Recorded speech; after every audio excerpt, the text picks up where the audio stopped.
In this video, I'm going to show you how to create consistent character in Higgsfield AI. Now, the first thing you want to do, you want to go to higgsfield.ai and then you want to sign into your account. So once you've done this, here on the visual effects page, as you can see, it's going to be basically the home explore page. At the top, you can see it says consistent characters. Now, you want to click on this and then you want to click on create character.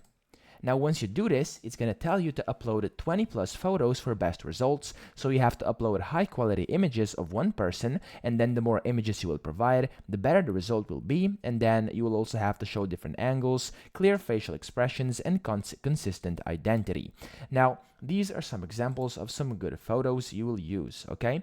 And then you have to avoid these types of photos, so basically duplicates, group shots, pets, nudes, filters, face covering, accessories, or masks, okay? So these over here are the examples of not good photos which you should never use, okay? So as you can see, none of them are really clear, but these are. So make sure you use good ones, and then you want to click on upload images.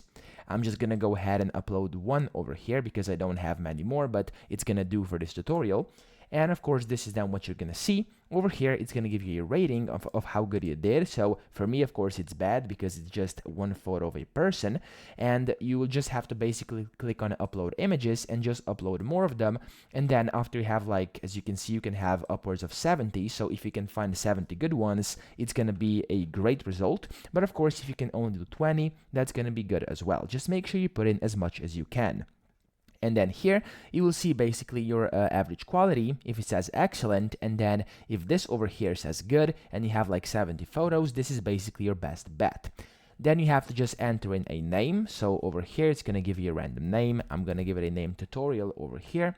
And after you do this, and after you're ready, you will have to click on generate, okay? So as you can see over here, of course, this is not free. You will have to pay for the credits. This will cost you 30 credits. So you can just click on that. And then whenever you have credits, this will basically get generated. So you'll have to either upgrade to the Pro plan or one of the other plans. And then you'll be able to generate your consistent character you can then start using for your AI images. So that's pretty much it. I hope this video helped you out. If it did, please subscribe to the channel and help me out as well.